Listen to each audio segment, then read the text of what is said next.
चलिए हेस के नियम पर आधारित कुछ संख्यात्मक प्रश्न हल करते हैं। लेकिन आगे बढ़ने से पहले आइए संक्षेप में समझ लेते हैं कि हेस का नियम क्या है। तो हेस का नियम कहता है कि किसी अभिक्रिया का कुल एंथैल्पी परिवर्तन हमेशा एक समान रहता है, चाहे उस अभिक्रिया का पाथ कुछ भी हो। यानी चाहे अभिक्रिया एक चरण में संपन्न हो या अनेक छोटे छोटे चरणों में संपन्न हो, उसका कुल एंथैल्पी परिवर्तन हमेशा एक समान रहेगा। इसका मतलब है कि किसी अभिक्रिया के कुल एंथैल्पी परिवर्तन को उन छोटी छोटी अभिक्रियाओं के एंथैल्पी परिवर्तनों के योग के रूप में व्यक्त किया जा सकता है जिनमें उस अभिक्रिया को तोड़ा जा सकता है। इसी प्रकार मानक स्थितियों के अंतर्गत अभिक्रिया के कुल मानक एंथैल्पी परिवर्तन को उन छोटी छोटी अभिक्रियाओं या चरणों के मानक एंथैल्पी परिवर्तनों के योग के रूप में लिखा जा सकता है जिनमें उस अभिक्रिया को तोड़ा जा सकता है। यहाँ मानक स्थितियों से हमारा मतलब है 298 केल्विन तापमान, एक वायुमंडलीय या एक बार दाब और अभिकारकों की 1 मोलर सांद्रता। किसी अभिक्रिया का कुल एंथैल्पी परिवर्तन हमेशा एक समान इसलिए रहता है क्योंकि जैसा कि हम जानते हैं एंथैल्पी एक स्टेट फंक्शन यानी अवस्था फलन है और यह केवल प्रारंभिक और अंतिम अवस्थाओं पर निर्भर करती है। यह इस बात पर निर्भर नहीं करती है कि अभिक्रिया ने इन अवस्थाओं को कैसे प्राप्त किया है या उसने कौन सा पाथ अपनाया है। ठीक है, तो यह हेस के नियम का एक संक्षिप्त विवरण था। चलिए अब इस अवधारणा का उपयोग कुछ संख्यात्मक प्रश्नों को हल करने के लिए करते हैं। तो हमारा पहला प्रश्न है, नीचे दी गई तालिका का उपयोग करके उस सही अभिव्यक्ति की पहचान कीजिए जो निम्नलिखित अभिक्रिया के लिए मानक एंथैल्पी परिवर्तन को दर्शाती है। और यहाँ हमें जो अभिक्रिया दी गई है उसमें CaCO3 के टूटने से CaO और CO2 बन रहे हैं। साथ ही तालिका में इस अभिक्रिया को 2 स्वतंत्र अभिक्रियाओं में तोड़कर दर्शाया गया है, जैसा कि हम यहाँ देख सकते हैं। और हमें इन दोनों स्वतंत्र अभिक्रियाओं के लिए डेल्टा H0 के मान भी दिए गए हैं। तो आइए इस जानकारी का उपयोग करके प्रश्न में दी गई इस अभिक्रिया के लिए मानक एंथैल्पी परिवर्तन का पता लगाने का प्रयास करते हैं। हम यह कैसे करेंगे? तो इसके लिए हम हेस के नियम का उपयोग करेंगे। ठीक है, अब इस प्रश्न को हल करने के लिए पहले इस समीकरण को देखिए। इसके अनुसार 2 Ca और O2 मिलकर 2 CaO अणु बनाते हैं।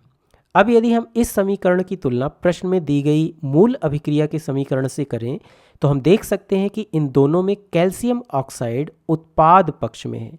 अंतर केवल यह है कि इस अभिक्रिया में कैल्शियम ऑक्साइड के 2 मोल बन रहे हैं, जबकि इस मूल अभिक्रिया में कैल्शियम ऑक्साइड का केवल 1 मोल उत्पाद के रूप में मिल रहा है। इसका मतलब है कि हमें इस पूरे समीकरण को 2 से विभाजित करना होगा।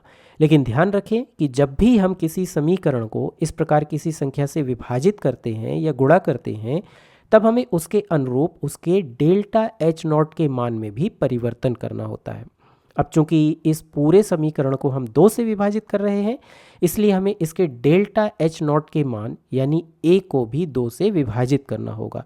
और जब हम ऐसा करते हैं तो हमें यह समीकरण मिलता है, यानी Ca और हाफ O2 मिलकर CaO बनाते हैं और इसके लिए डेल्टा H0 का मान A/2 हो जाता है। चलिए अब इस दूसरे समीकरण को देखते हैं।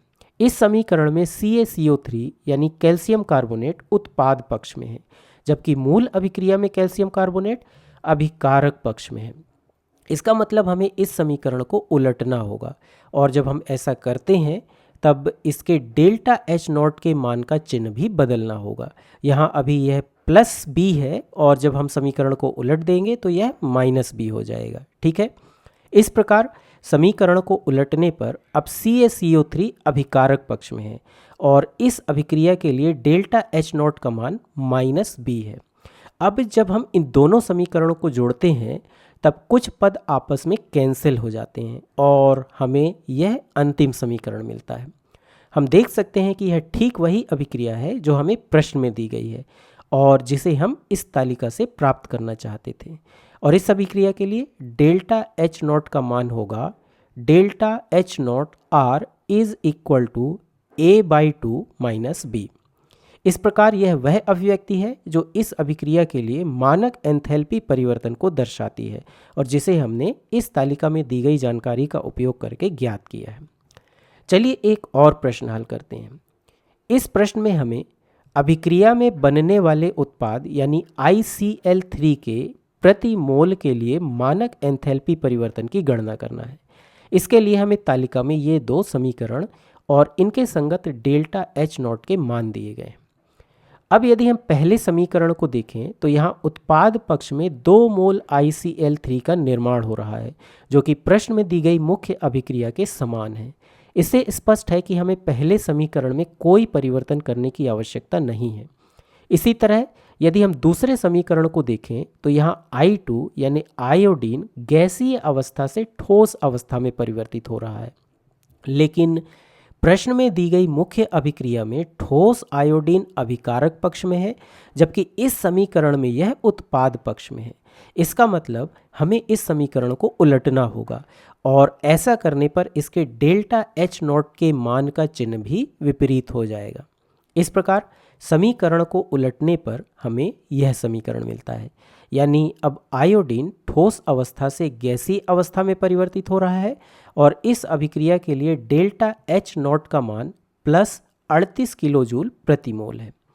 अब स्पष्ट है कि यहाँ भी हम हेस के नियम का उपयोग करेंगे और इसके लिए हमें इन दोनों समीकरणों को जोड़ना होगा और जब हम इन्हें जोड़ते हैं तो I2 गैसीय पद आपस में कैंसिल हो जाते हैं और हमें जो अंतिम समीकरण मिलता है वह हम देख सकते हैं कि प्रश्न में दी गई मूल अभिक्रिया के समीकरण के समान है, जिसमें ठोस आयोडीन और क्लोरीन के 3 अणु अभिक्रिया करके आयोडीन ट्राइक्लोराइड के 2 अणु बनाते हैं और इस अभिक्रिया के संगत डेल्टा H0 का मान है -214 प्लस 38 जो कि -176 किलोजूल प्रति मोल के बराबर है।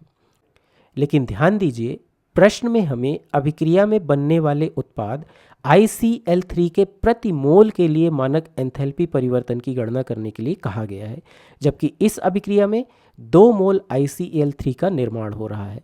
इसका मतलब प्रति मोल ICl3 के लिए मानक एंथैल्पी परिवर्तन इस मान का आधा अर्थात -88 किलोजूल प्रति मोल होगा।